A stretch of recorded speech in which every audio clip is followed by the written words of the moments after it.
정통 팟캐스트 법학, 오늘은 디지털 금융범죄에 대해서 이야기를 나눠보겠습니다. 보이스피싱, 스미싱, 네. 파밍 이런 것도 다 포함됩니다. 파밍, 스미싱, 이게 뭔가요?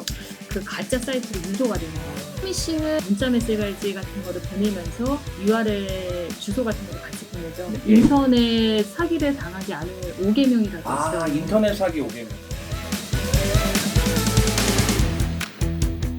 사기 예방 5계명. 사기 예방 5개명. 우선은 이제 인터넷 거래는 가능한 한 신용카드를 이용하시는 게 좋아요. 두 번째로는 신뢰할 수 있는 쇼핑몰을 신뢰할 수 이용하시는 있는 거. 쇼핑. 사업자 정보 같은 건 조회를 해보시는 게 좋아요. 네. 너무 싼 값에 제시하는 사람은 조금 한 번쯤은 네. 조금 주의를 해보는 게 네네. 좋고, 또 이제 다섯 번째는 가급적 중고 물품은 직거래한다. 너무 멀거나 하면 아까 안전거래 네. 사이트. 안전거래 사이트도 네. 조금 그 경찰청 사이버 안전지킴위에서 네네. 이력 같은 거 조회해보시고. 네네, 조회해보고 예. 하는 부분입니다. 우리가 막을 수 있는 부분은 쭉 말씀을 드렸어요. 대부분 막을 수가 있어요. 근데 뭐 당했어요, 예를 그래도 들면. 못 막았다. 못 막았어요. 인터넷 사기 당했습니다.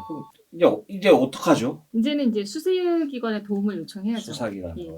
경찰서에 방문하시든지 네. 아니면 경찰청 사이버 홈페이지에 네. 이제 이 디지털 금융범죄에 관련된 사기를 신고하시면 돼요. 그냥 내가 이렇게 경찰청에 이렇게 출동 안 해도 예. 사이버로도 탁 할 수 예. 있다 이거죠. 이거 사기 당한 것도 이거 힘든데 예. 이거 엄마한테 혼나는 게 더 무섭거든요. 예. 그럼 뭐 했는데 50만 그게 왜 필요했어? 그러면서 이제 또 혼나니까 미성년자가 보호자한테 안 알리고 단독으로 신고할 수 있는지. 수사가 들어가면 경찰서에 직접 나와서 진술을 해야 될 수가 네네네. 있어요. 법정 대리인의 동의를 받아서 아니면 같이 이제 대동해서 이렇게 오시길 요구하는 경우가 있거든요. 그래서 그때 되면 부모님도 많이 놀라시죠. 네. 갑자기 경찰서에서 전화 오고 하니까. 네. 그래서 미리 말씀하시는 게 좋죠.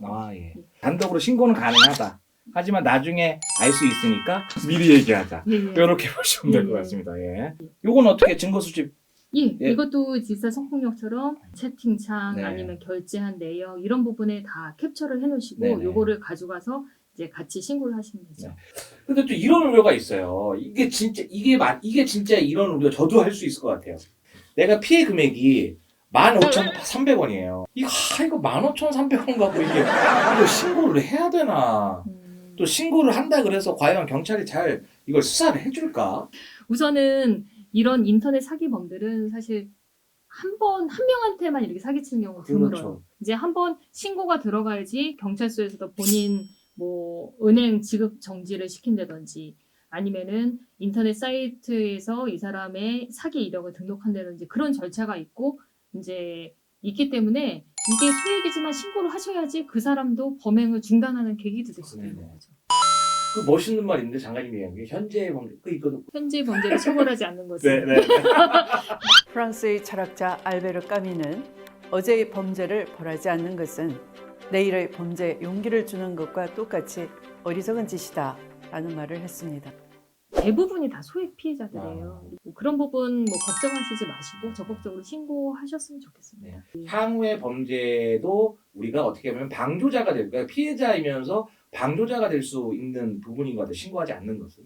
청소년이 또 이런 범죄도 많이 하기도 하잖아요. 예. 청소년이야. 그러면 어떻게 되는 겁니까? 제가 뭐 1편부터 계속 얘기했었던 네네. 형사처벌 네. 아니면 이제 보호처벌 이런 거를 받을 수 있는데요. 네. 초반에 바로 신고가 돼서 이런 조금 엄한 네. 절차를 조금 하면서 네. 그런 부분이 또 훈계도 되고 네. 이래야지 더 큰 범행으로 가는 걸 막을 수가 있거든요. 그렇죠. 자, 그러면 요것도 이제 이 청소년이나 이런 부분은 또 대학생들 또 예. 주부도 많이 좀 당하는 어떤 사례가 있을 것 같아요. 고액 아르바이트를 좀 이렇게 미끼 삼아 합니다. 예. 그래서 제 통장을 이용해서 입금을 받고 입금된 돈으로 게임 화폐를 구입하는 일을 했답니다. 예. 나중에 알고 보니까 입금된 돈은 사기 피해자들이 입금한 것이었다는 거예요. 저도 처벌이 될까요? 라는 부분. 보이스피싱 범죄가 이런 통장 양도 때문에 아니면 전자매체 뭐 이런 카드 같은 거 양도나 대여 때문에 근절이 안 돼요. 우리가 가지고 있는 통장이나 카드 같은 거 있죠. 네. 이런 거를 다른 사람한테 양도하시면 안 돼요. 그렇죠. 양도하시는 거는 대가 여부를 불문하고 처벌받으시고요. 그래서 이 부분에 대해서 조금 더 강력하게 처벌하기 위해서 네. 이제 8월 20일부터 법이 개정이 되거든요. 네네네. 이런 부분을 좀 알선하거나 중개하거나 광고하는 거 네. 이런 것도 이제 다 처벌을 예. 받게끔 해놨어요. 통장, 그다음에 카드, 카드, 뭐 체크카드. 체크카드 이런 거 남한테 함부로 주는 거 아니다. 예. 여기 인감에 플러스를 이렇게 쭉쭉 해야 되겠네요. 무조건 양도하시면 안 돼요. 네, 양도하면 안 되고. 네.